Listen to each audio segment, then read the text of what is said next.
This is a shake and cast impression casting kit. As you can see on it, it's got some pretty clear instructions for use, preparing the surface, preparing the casting material, making a cast of impression evidence. What I'm going to do is I'm going to make a footprint, or a shoe print rather, in the ground, and then use this to create a mold or cast of that print. I'm going to stop this video and start it up a couple different times to reduce the amount of edits or delays or interruptions. Do want to make note, I am outside. It is a little windy today, so if there's any wind noise or anything like that, it's just because today's a little windy. So I'm going to go ahead and get started. So here's the shoe print I made. I went ahead and piled up a little dirt instead of just trying to step on the hard surface. I made a nice little pile so it would really show kind of a deep, clear impression.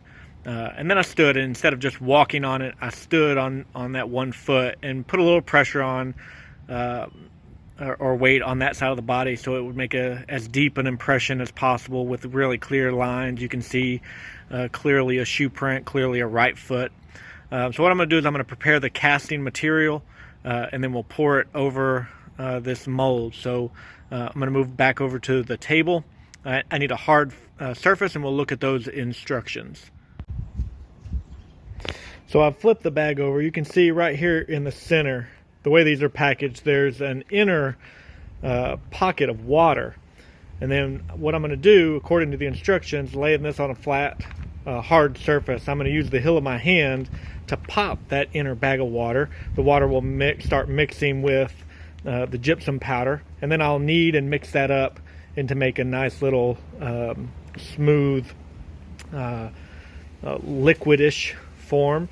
Then I'll use some scissors, I'll cut a corner out, and I'll pour it into the mold. So what I'm going to do, I've done this a few times. Sometimes these bags are a little more stubborn, so hopefully it'll use the heel of my hand, and that'll be sufficient.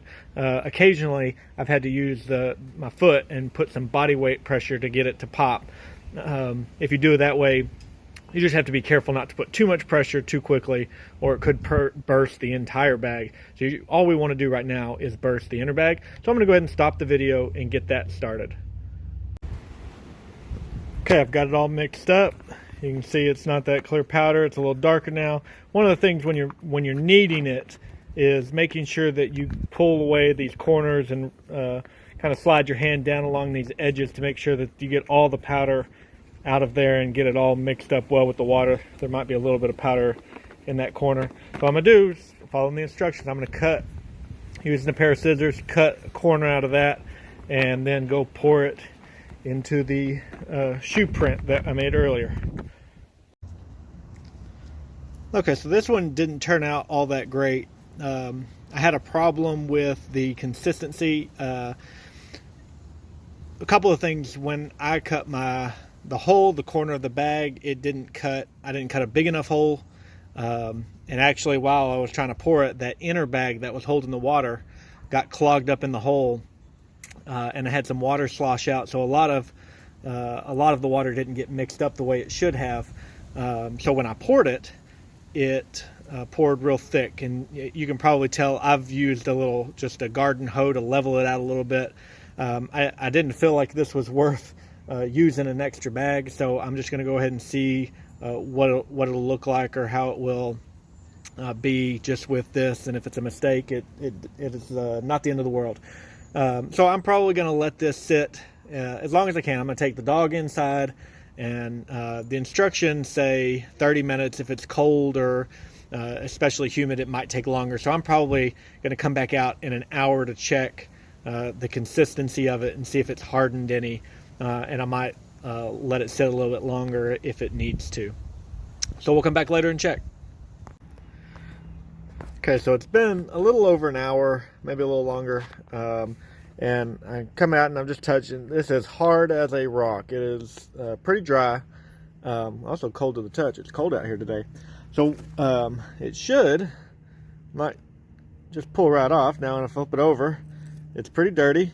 The instructions do say to wait about 24 hours to let it completely dry before cleaning it or analyzing it or anything. Obviously, we're not analyzing anything. I know what shoe made this print, but I am going to spray it off. So I'm going to take it over and set it in a kind of a dry place, and so it doesn't collect any more moisture. And then in about 24 hours, tomorrow afternoon, I will clean it off and we'll see how it looks. All right, it's been a little more than 24 hours, letting it dry overnight, so I'm going to clean it off a little bit. Probably would be helpful to have like a little brush or something, but what I'm going to do really quickly is try to clean off as much of the dirt just with my finger as I can, and then I'm going to spray it down with just a water hose and see how that happens. So stay tuned just a little bit. Okay, so here's the final result. Obviously, I've got some problems. This was not done perfectly. I think at the beginning when I mixed it, didn't mix it well enough. We talked about that, and you can definitely see the pattern of the print, but a lot of this stuff here is the poor mixing probably caused a little bit like that. I've got this big chunk that just poured off to the side. It didn't even get on the print, whatnot. So I think if it had been mixed a little better, maybe it would show up a little better. One of the other issues that we would have had, regardless, was that the soil that I put the print down in was pretty loose. There's a spray, and I think I have a super old can in my office. I chose not to use it, but it would create, I don't know what it's called, but it hardens and kind of allows the soil to pack down a little bit better where it's not so loose, and maybe that would have been a better print, but for our purposes it's just a demonstration of what it might look like. So you can definitely kind of get a little bit of information from the shoe print. So my final kind of offer here for those of you that have watched this video, I'm going to give you an extra credit opportunity.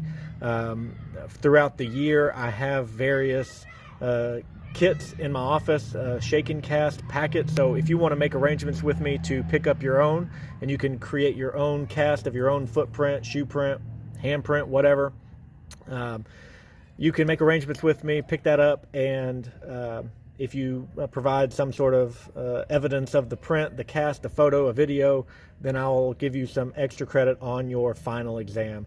That'll only apply to people that watch this video all the way through. So if you're interested, let me know.